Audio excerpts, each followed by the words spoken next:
Hey, big dreamers, this is Sophiakarpman here. I just wanted to pop in and let you know I am going on a fun vacation and heading to camp. I'll be collecting awesome new stories, finding cool inspiration, and learning new things to share with you. While I'm off on my adventure, I can't report any podcasts, so enjoy a rebroadcast from Eva's and yours favorite episodes. I can't wait to come back and tell you all about my amazing experiences. Thank you so much for understanding. Stay curious and keep dreaming big.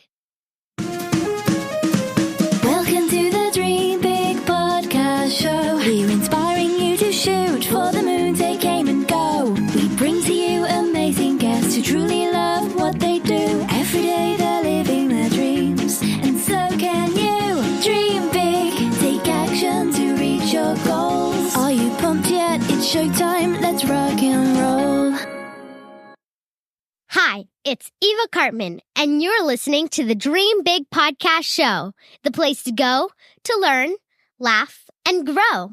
Today, I'm beyond thrilled, beyond excited, beyond elated, beyond joyful. You get the point. I am over the moon to share that Evanna Lynch, yes, the Evanna Lynch who played Luna Lovegood in the Harry Potter movies, is on the Dream Big Podcast. Without further ado, here's my interview with Evanna Lynch. Let's roll the tape. Hi, Evanna. Hi, Eva. How are you doing? I'm good. How are you? Good. Very happy to be on this podcast. I'm excited for our chat. I'm so excited too. Yeah, I think it's amazing what you're doing because I have a podcast myself and I know how much work it is. So respect. Where did you grow up as a young child, and how old were you when you first started acting? Yeah, so I'm from Ireland. Born and raised there, and grew up in a place called Louth in Ireland in the countryside. Very, idyllic, but also remote. Wasn't a lot to do there. And I got into acting when I was, professionally when I was 14, but I started acting just, I suppose, as a hobby when I was about 8 years old. And that was because I was very shy. I was a really shy child, but I knew I wanted to be in this industry. I wanted to overcome that. And I found that acting, being other characters, it kind of helped me overcome my shyness. Yeah. This is a huge thrill to me because Harry Potter is my favorite book and movie series of all time because, I've lost count of the number of times I read the book series, and I'm a huge fan of the films as well. Oh, that's awesome. Wow, you've read them all. Yeah, so I promise we'll get to all the exciting work you have done since Harry Potter, but I do have some pressing questions if you don't mind me asking. Absolutely, go for it. My mom and I just recently got back from a trip to Harry Potter Film Studios in London, so it was amazing for me to see the actual sets where the movies were filmed. And I understand you were a huge fan of Harry Potter before you got cast as Luna Lovegood. But how did it feel those first days when you find yourself on set actually with Daniel Radcliffe, Emma Watson, and Rupert Grint, and the rest of the amazing cast? Oh, yeah. I mean, it was amazing. It was a dream come true, but I was also terrified because, I wasn't trained professionally. I didn't have any. That was my first film role. That was my first foray into acting really professionally. So I was and I so idolized them. I've been reading the book since I was 8 or 9 years old. And I knew everything about all the actors. I even used to write them fan letters. So I was very intimidated, and I felt what am I doing here? It just kind of felt like it was a joke that was going to end at some point. And I was so nervous. I was like, oh, don't mess up. You have to be good. You have to be good. And it took me a while to really relax and feel comfortable there and to make friends. Cause I think for a while I probably struggled, I felt a bit inferior to all those, who'd been acting, doing 4 films before me. But everyone was so kind and welcoming that eventually I did settle in and I felt like part of the family. Yeah. But first, very scary. Yeah, I can imagine. I can just imagine being in the sets with all those amazing actors, and you feel like you're just kind of shrinking with all of them. What was your favorite scene that you were a part of? Oh, that's a good one. Well, I mean, I love all the scenes with Harry and Luna, like them having deep conversations. But I think the ones that were the most fun were always the group scenes, just because they'd have all the cast back in, and it would just be like summer camp. Really, it would just all your friends are around and you're having a laugh, and filming. I don't know if you've ever done it yourself, Eva, but it's quite a tedious process. It just takes hours and hours, and you'll get to film for a little bit, and then they have to change all the cameras and set everything up, and that takes hours. So we all got really close. So I would say one of my favorite scenes to film was the wedding scenes in, I think it's in the 7th film for Bill and Fleur's wedding. Oh yeah. And that's the bit with the dancing. Luna's dad comes into it, and that was lovely too, because Luna's such a, she's kind of the odd one out among all these wizards, and that's kind of reflected in how she dresses and how she speaks and everything. And I was fine with that, but it also felt so lovely when I met another Lovegood, and it's like, we're weirdos together at this wedding, dancing crazily. And yeah, fun. Do you have a favorite memory or like experience from Harry Potter? Yeah, tons. Probably like the most significant to me, most striking was when I met J.K. Rowling for the first time, because I absolutely loved her, her world, and I just was so overwhelmed by what she created, what one woman had created, and so yeah, I had been, and I'd actually, there's a whole backstory. Me and J.K. Rowling had been writing letters to each other. Through a weird set of events, we became pen friends. Me? I know. I doubt she has 2 pen friends nowadays, but I guess I wrote to her at the right time, and anyway, so she and then she wasn't connected to the casting at all, but she knew about the casting afterwards. I wrote and I told her. She was so thrilled. And then they didn't tell me. They all knew what a crazy Harry Potter fan I was, how much I loved J.K. Rowling. So they didn't tell me she was coming in that day. And I was just sitting in the makeup chair, getting my makeup done. It was all very surreal anyway. I was still like pinching myself.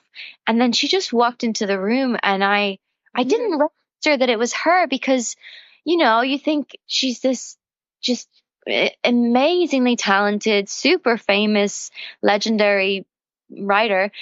But she's so small in real life. She's just a normal lady. And I was like, how could all of this have come from one person? So it took me like 10 seconds to register that it was her, but then I did, and it was very exciting and meant a lot. Yeah. What do you remember like saying to her once you saw her? Gosh, I think I just geeked out about the character, about the part, and that to this day, whenever I see Jo, that's what I do. I ask her all these questions, backstories, and things that are going, because now she's writing Fantastic Beasts, and there's more to explore. So I kind of just bombard her with fangirl questions. And I think back then I just had, because, I was playing Luna, and I felt the pressure, and I really wanted to get it right.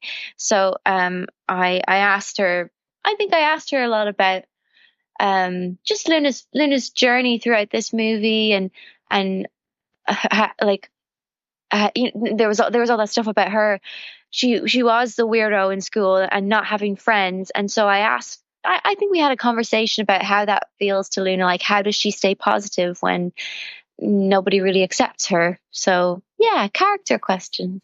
Are you still in touch with any of the Harry Potter cast? Because it seems like many of you just remain friends to this day, and that's amazing.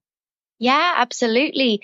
I feel like it's very, you couldn't go through an experience like that and not be bonded forever, because only they understand what it was, and we just we grew up together, really, some of us. So Katie Leung, who played Cho Chang, she'd be one of my best friends, and Scarlett Byrne, who played Pansy Parkinson. Do you know her?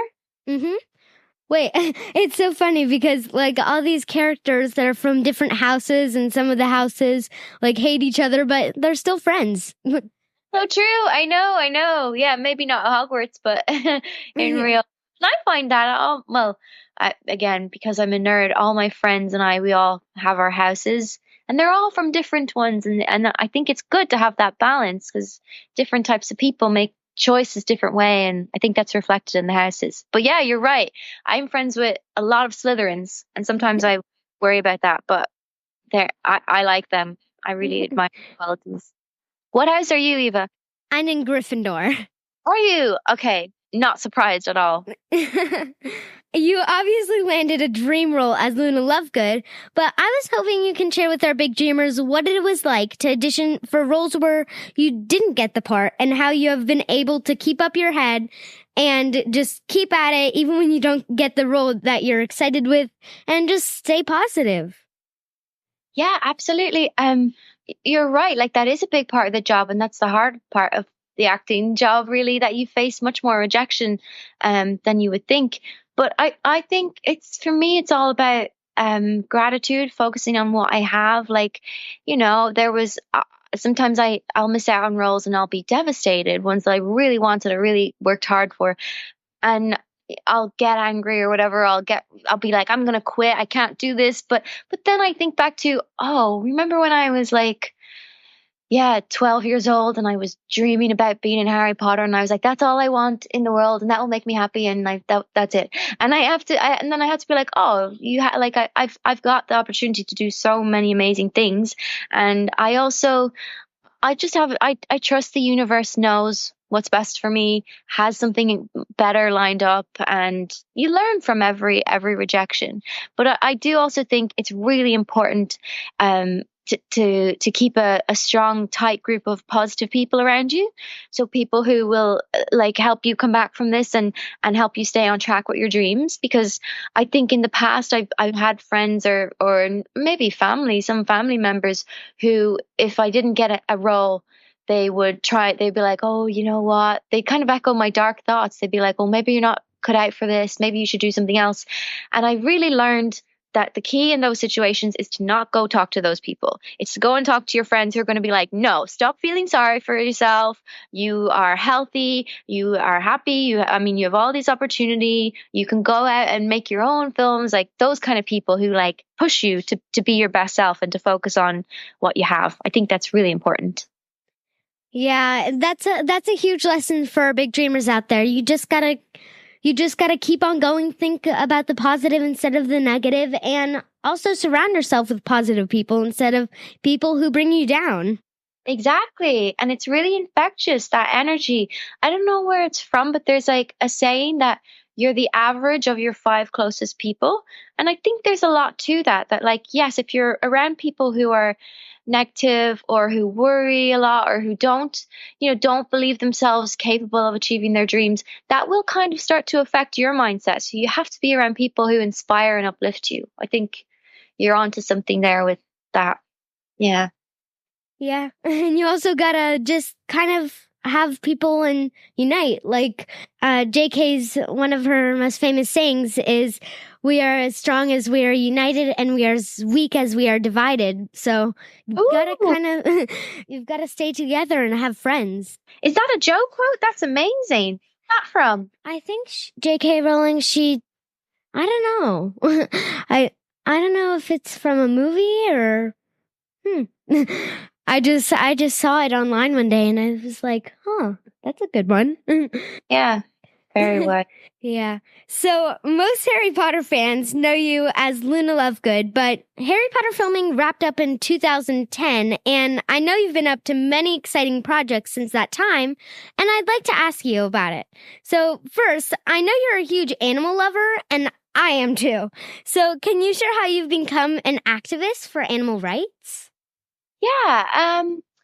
It's something that's happened just over time, naturally. I feel like at heart, I was always an animal rights activist, I always loved animals. I grew up with that. And my mom even told me when I was like a kid, and I don't remember this, but she said I would refuse to walk down the meat aisle because I found it overwhelming. I didn't like the thought of anything being killed. And I just find there's something so pure and innocent about animals, and they do bring you into the present moment. They make you be still and appreciate the moment, and I love that about them. And I think just as I've gotten older, my philosophy has really developed into, okay, we are, we're kind of we're at the top of the food chain, as they say. But I think, and we have we have so many privileges, our species, and we have advantages over other species. And I think we have to use those advantages to help, weaker, more vulnerable creatures. So I don't know. It just was, I went vegetarian when I was very young, and then people started asking me, like a few years ago.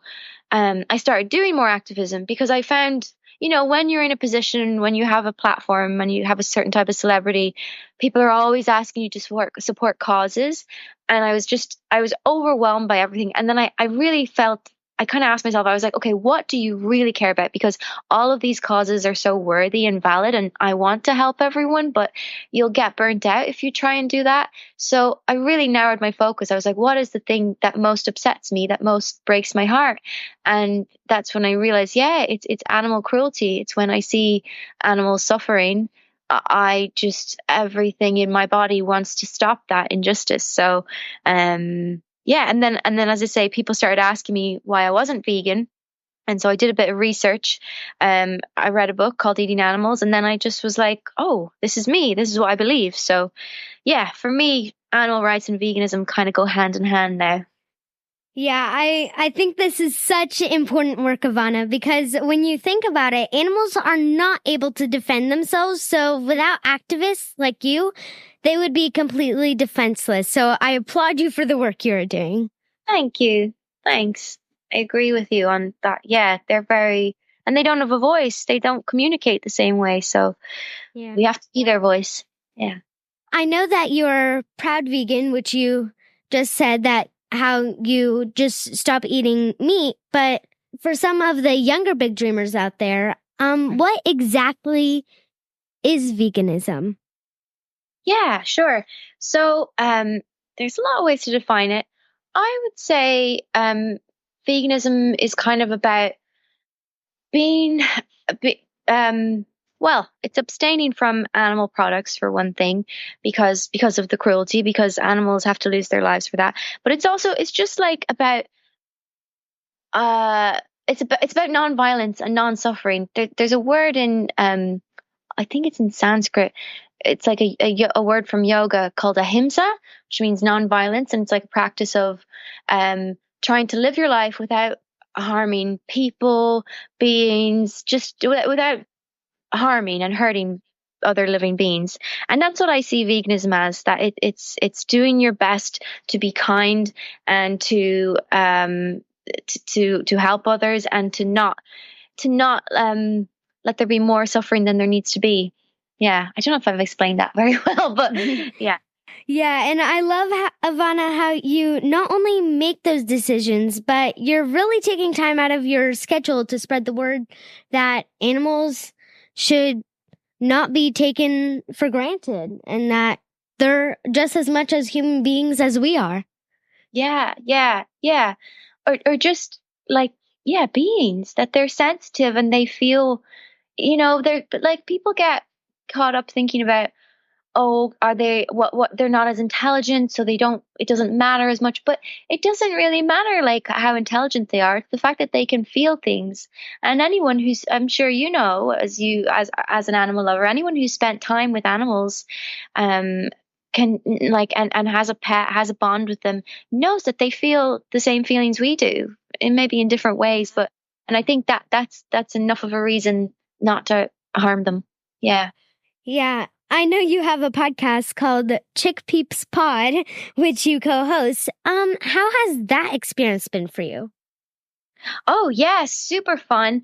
I love doing it, and I mean the reason I started it was because I wanted to do my kind of activism, because there are so many people reaching out asking for help with this and that, and I was like, I really want to do like a fun, upbeat, friendly type podcast where because I think there are so many people who agree with veganism, who agree with the ideals, but they feel intimidated by it, or they just feel like it's impossible, it's too hard. And I was like, I just want to create a podcast where it should we can show people that veganism can be normal, and it can be, it's not about deprivation. It's not about, thinking of all the miserable things in the world about all the animals that have been killed. Like, obviously you do think about them, but you can make a vegan life fun and joyful and abundant and exciting. Like, it is, veganism has really enriched my life and brought me so many friends and expanded my community. And I wanted to show that because I've a lot of vegan friends now, and most of the time, like, when we're together, we're just, we're having fun, we're chatting, we're talking about our projects, and we're not, I think I wanted to break down the stereotype of vegans being like preachy and judgmental and angry, and because of course there are those vegans, but like there are also just normal people who I think can show the lifestyle in a really positive light.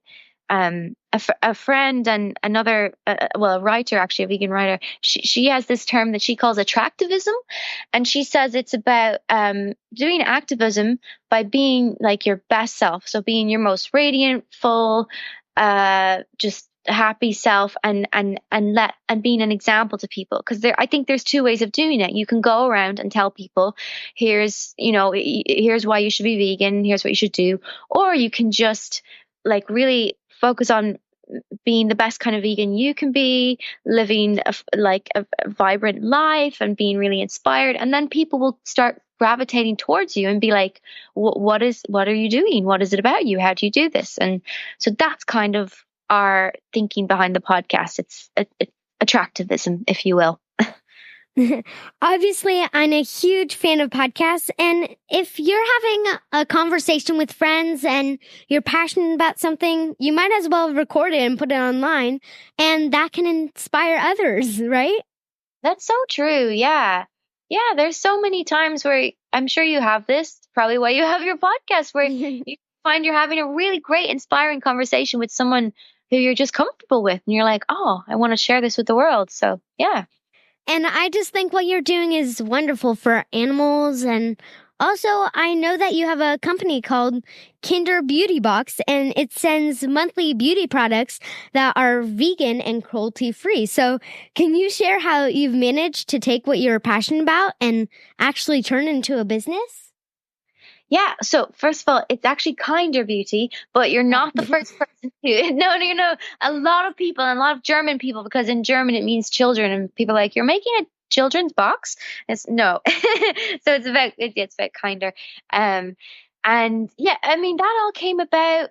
I suppose I was doing the podcast. I was doing a lot of activism, and then I'd worked with PETA, which is one of the largest animal rights organizations, and there was a guy who I knew there. He became a friend, and then he had this idea to start this business, and he connected with me with my now business partner Daniela Monet, because we just found that like so many people, even non-vegans and non-vegetarians, people really don't like animal testing. They don't want to support it. Like it's almost unanimous that the opinions of everyone who are just against animal testing.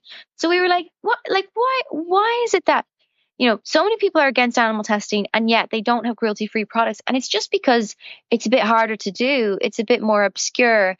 Like, these products are generally not in your local drugstore. You have to search a bit, or you have to buy them online. So that's why we were like, how do we make it easy and fun and exciting for people to get vegan and cruelty-free products every month? And that's when we started the box. And yeah, it's been a real learning curve for me, because I'm much more, I consider myself more an artist than a business woman, whatever, entrepreneur, but that's kind of what this is. And I'm very lucky that, my team, Andrew and Daniela, they're more experienced in that field, and yeah, I'm learning a lot through them. And what's nice about also doing that box is that most, we're finding that the way businesses grow is word of mouth, and so we're reaching out to other people with vegan businesses, and they're posting about it, and it builds a community of support, and yeah, it's been great. but it's hard. It's hard work as well. That's another such important lesson for our big dreamers, because no matter what you're passionate about, with some creativity, you can turn into a business and become an entrepreneur. That's so true. So I'd love to ask you a question about Dancing with the Stars, which you made it all the way to the finals. So what made you decide to be a participant, and what were some of the lessons you learned from that experience?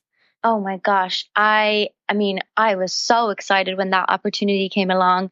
Because I wanted to dance when I was younger, and I actually applied to dance schools, and I was rejected. And I was really devastated when because I wanted to be a dancer, but I just didn't have the technique. So anyway, this came along last August, and I was like, you know what? Yeah, I want to challenge myself, and I think it'll be a lot of fun.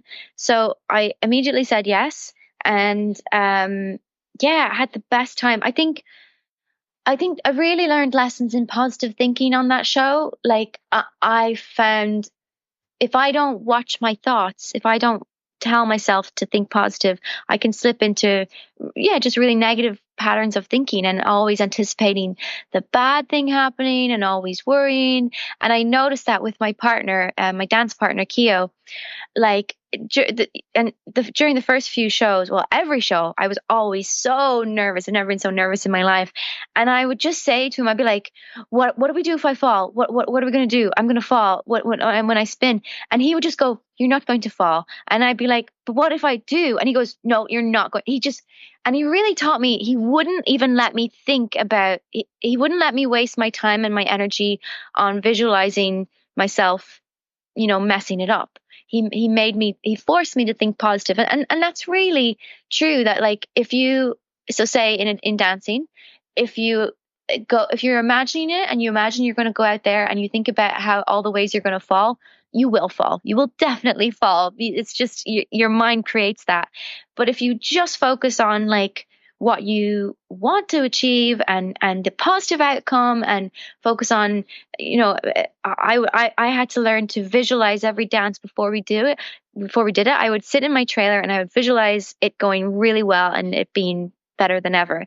And I didn't fall. I somehow do that series without falling. So I think that there's a discipline to positive thinking, and I really learned that. I learned that you can really do anything if you just train your mind to think that way.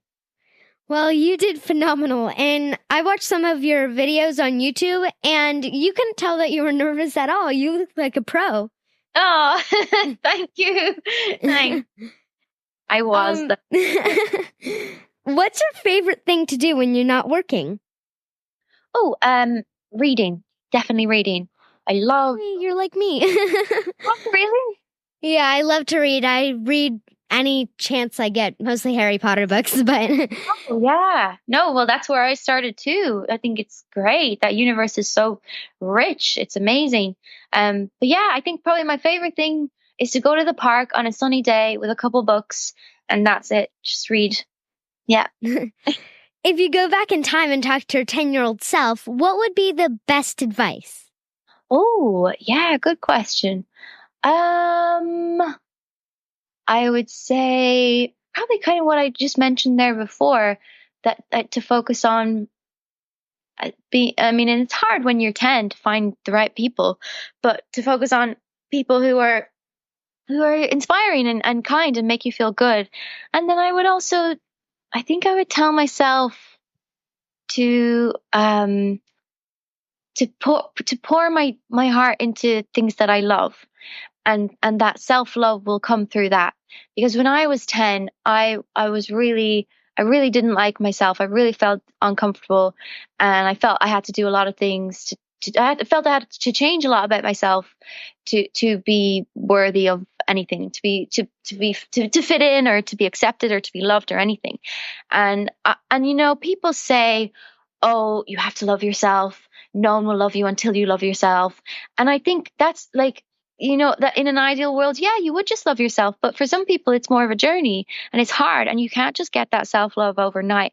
So I think, like for me, it's gradually I'm in a good place now. But in my teens, when I was 10, and then later on in my teens, I was just putting so much energy into criticizing myself and hating myself because I couldn't love myself.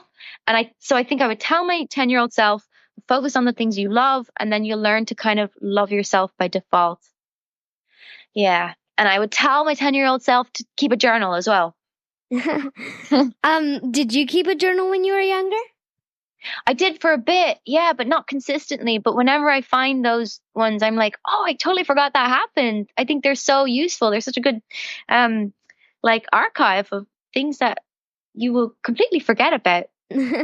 Significant. Yeah, I remember when I was like 5, I used to have a journal. Mostly I would just write Eva is 5, Eva is 5, Eva is 5 like 100 times.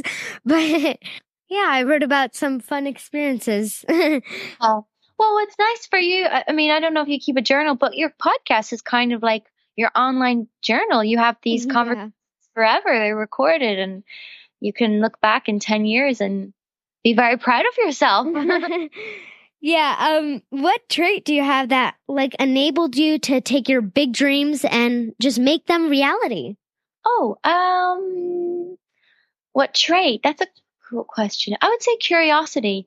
I'm very just like, yeah, I'm always pursuing my passions and whatever, and curiosity, like the need to know more, to find out more. It gets me out of my head. If I didn't have that, then I think I would be too much held back by self-doubt.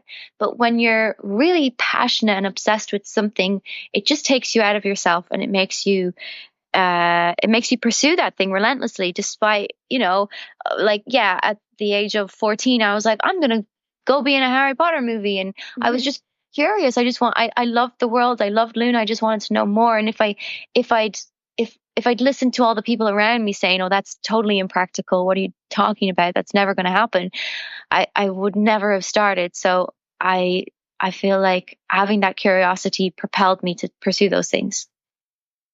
And for 2 last questions, you have already made many of your dreams a reality, but if you look at yourself today, what's your big dream for the future?